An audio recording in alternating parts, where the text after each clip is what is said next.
So hello all, welcome to the another video related to data structures. In this video we are going to discuss the things in both the languages, in Hindi as well as in English.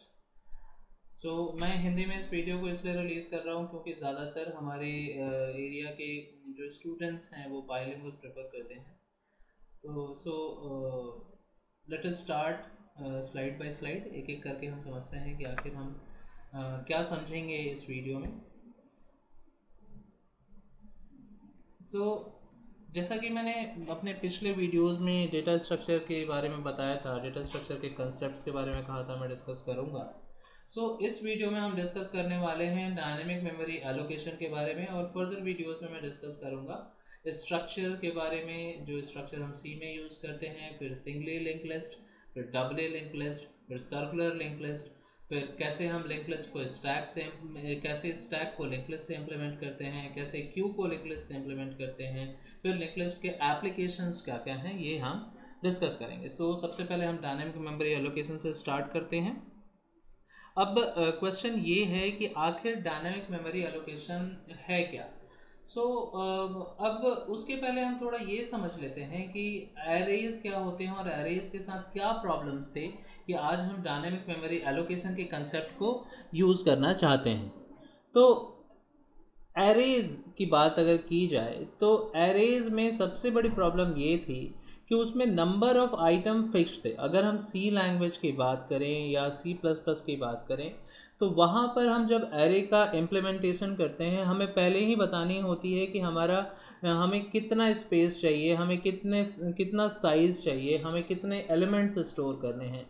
तो जब इस तरह का कोई problem हमारे सामने आता है तो अब सपोज़ दैट मान लीजिए कि आपको एक सॉफ्टवेयर डिज़ाइन करना है और उस सॉफ्टवेयर में ये फिक्स नहीं है कि पहले दिन कितने एंट्रीज़ होगी, दूसरे दिन कितनी एंट्रीज़ होगी, तीसरे दिन कितनी एंट्रीज़ होगी, बट आपने सॉफ्टवेयर कुछ इस तरह से डिज़ाइन किया है एरे की हेल्प से कि हर रोज़ आपने 100 एंट्रीज़ करनी है। तो मान लीजिए पहले दिन 10 एंट्री आई, दूसरे दिन 50 एंट्री आई, तो पहले दिन आपने 90 एरे स्पेस बर्बाद किया, दूसरे दिन आपने 50 स्पेसेस बर्बाद किए। इट मीन्स आपका स्पेस वेस्ट हो रहा है। ठीक इसी तरीके से अगर पहले दिन आपने 100 का ब्लॉक बनाया बट आपके पास 115 एंट्रीज़ आ गई, तो 15 एंट्रीज़ आप कहाँ करोगे? कि आप स्पेस को दोबारा एक्सटेंड करोगे, और एक्सटेंड करोगे तो कितना करोगे?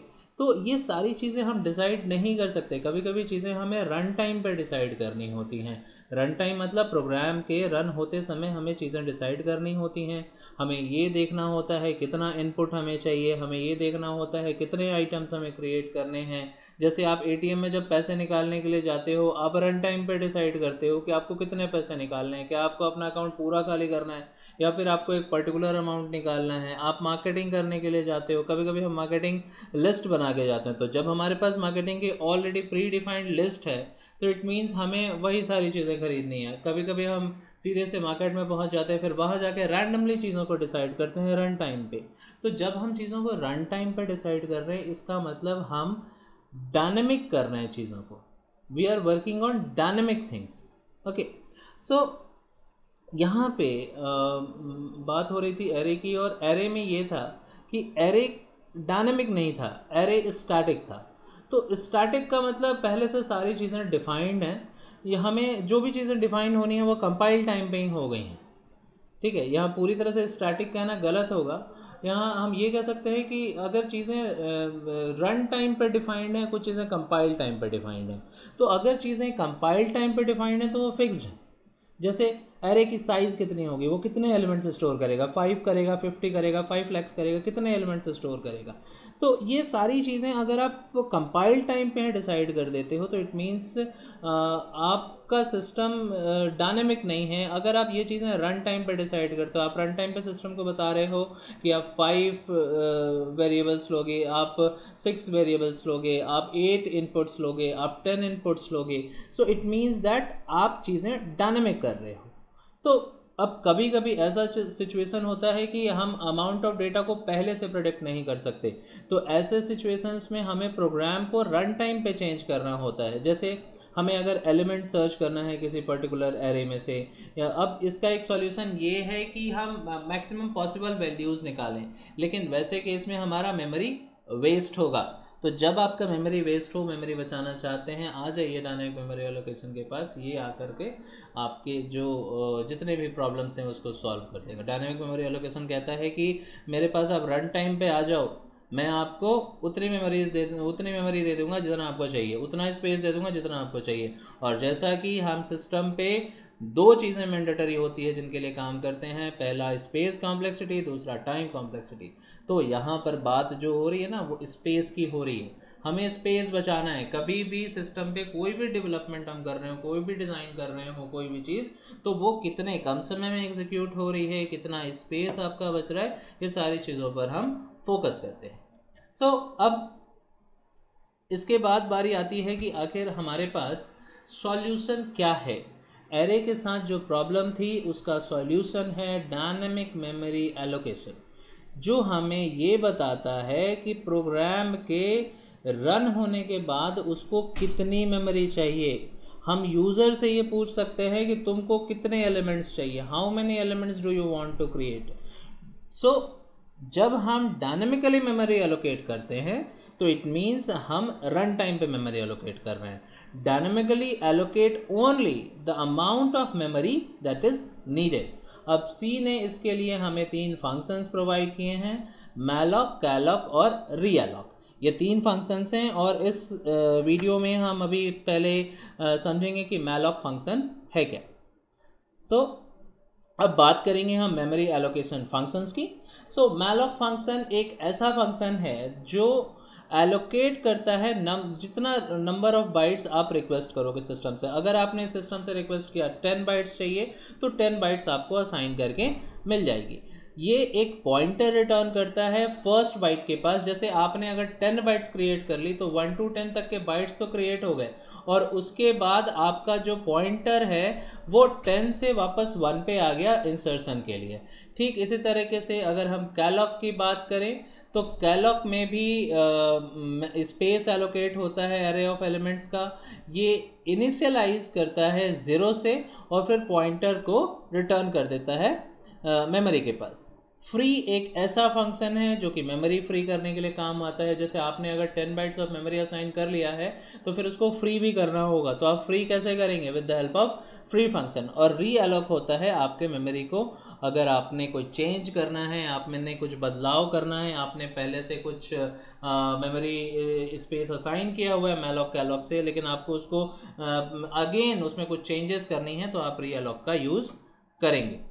सो अब यहाँ बारी आती है allocating a block of memory. ये हमारा अगला स्लाइड है कि हम किस तरह से मेमोरी ब्लॉक को एलोकेट करते हैं। एक मेमोरी ब्लॉक को मैलॉक फंक्शन की मदद से एलोकेट किया जाता है। ये चीज़ आप याद रखेंगे कि malloc function MALLOC malloc function एक मेमोरी एलोकेशन फंक्शन है। ये रिजर्व करता है ब्लॉक ऑफ मेमोरी, जितना आपको जितनी साइज चाहिए वो उतना ये मेमोरी में स्टोर करता है। ठीक है, और ये जिस पॉइंटर को रिटर्न करता है उसका टाइप है void। The return pointer can type casted to any pointer type. इसका मतलब आप जो रिटर्न जो void टाइप आ रहा है उसको आप टाइप कास्ट कर सकते हो। अब टाइप कास्ट क्या चीज़ होती है वो मैं आपको फर्दर दूसरे वीडियोज़ में मैं बता दूंगा। जनरल फॉर्मेट की बात करें तो जनरल फॉर्मेट है इसका टाइप, देन उसके बाद हम पॉइंटर डिक्लेयर करते हैं। अब पॉइंटर p यहाँ पर मैंने डिक्लेयर किया हुआ है। अब pointer p equals to type malloc byte size. Type यहाँ पर आप कोई भी डेटा टाइप लिख सकते हो। आपने अगर इंटीजर लिखा तो इंटीजर का जो बाइट साइज होगा वो मिल जाएगा यहाँ पर। अब इसका एक एग्जाम्पल हम देख लेते हैं। ये देखिए, ये इसका एग्जाम्पल है जहाँ पर हमने लिखा हुआ है p equals to int malloc 100 into size of integer. So अगर एक इंटीजर का साइज 4 बाइट है तो टोटल 400 बाइट्स हमें मिल जाएंगे। 400 बाइट्स तो हमें मिलेंगे, लेकिन हम कितने आइटम्स इंसर्ट कर सकते हैं? हम 100 आइटम्स भी इंसर्ट कर सकते हैं। तो इसका मतलब ये कि मैंने रन टाइम पर ही सिस्टम से ये जान लेना है कि कितने आइटम मैं इंसर्ट करूंगा। अगर मैंने 5 आइटम्स इंसर्ट करने हैं तो मैं 5 इंटू साइज ऑफ इंट लिखूंगा। अगर मुझे 10 आइटम्स इंसर्ट करने हैं तो मैं 10 इंटू साइज ऑफ इंट लिखूंगा। इसलिए यहाँ पर हमें इस बात पर फोकस ज़रूर करना है कि यहाँ जो 100 लिखा हुआ है ये यूज़र की एंट्री है। यहाँ इस एग्जाम्पल में जो लिखा हुआ है उसका मीनिंग है कि 100 times the size of integer आपको मेमोरी अलोकेट हो जाएगा। अगर 4 बाइट है एक इंटीजर का साइज तो 400 बाइट्स, अगर 2 बाइट्स है इंटीजर का साइज तो 200 बाइट्स ना। अब इसके बाद हम अलग अलग जो, जैसे हमने एक CPTR बनाया पॉइंटर, हमने SPTR बनाया। CPTR हमने लिया कैरेक्टर पॉइंटर के लिए, जिसमें हमने साइज़ एलोकेट करी 20 कैरेक्टर्स के लिए, 20 बाइट्स स्पेस हमें मिल जाएगा कैरेक्टर स्टोर करने के लिए। ठीक इसी तरह से SPTR हमने बनाया इस स्ट्रक्चर के लिए। तो I think all of you are familiar with structure. अगर नहीं है तो मैं अगली क्लास में आपको स्ट्रक्चर के बारे में बता दूंगा। अब यहाँ ये चीज़ लिखी हुई है कि हमेशा हमें साइज ऑफ ऑपरेटर का यूज़ करना चाहिए नंबर ऑफ बाइट्स निकालने के लिए। आई थिंक आप लोग साइज ऑफ ऑपरेटर से भी फेमिलियर होंगे, मैं ये मान के चल रहा हूँ। कुछ पॉइंट्स हैं जो हमें नोट करने चाहिए। Malloc always allocate a block of contiguous bytes. ये हमेशा कॉन्टिग्यूअस बाइट्स मतलब अगल बगल में, जो एक दूसरे के अगल बगल में ही बैठे हों ऐसे बाइट्स हमें एलोकेट करके देता है। The allocation can fail is sufficient contiguous memory space is not available. अगर अगल बगल के स्पेसेस खाली नहीं होंगे तो ये मैलॉक काम करना बंद कर देगा। अगर ये फेल होता है तो ये रिटर्न करेगा नल। अब ये ऐसी सिचुएशन कहाँ आएगी जहाँ पर कंटिग्यूअस मेमोरी स्पेस खाली नहीं होगा। तो स्क्रीन पर आप चाहें तो एक मैसेज प्रिंट करा सकते हैं, memory can not be allocated. अब इसका एक एग्जाम्पल है, उसको हम देखेंगे। उसके पहले कैसे हम मैलॉक अरे का यूज़ करते हैं।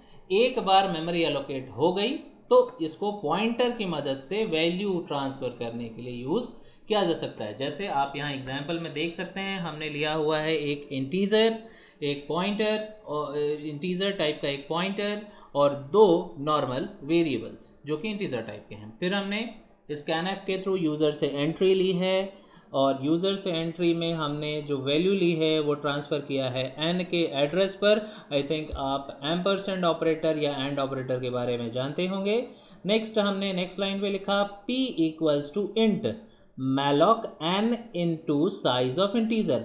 अब n जो कि यूज़र ने जितनी एंट्री दी थी उतना मेमोरी स्पेस असाइन होकर के p को मिल गया, या इन शॉर्ट कह सकते हैं p ने रन टाइम पर एक मेमोरी एलोकेट कर दी उतनी जितनी कि n से जितनी एंट्री मिली थी multiplied by size of integer. अगर साइज ऑफ इंटीजर 2 है तो n इंटू 2, अगर साइज ऑफ इंटीजर 4 है तो n इंटू 4।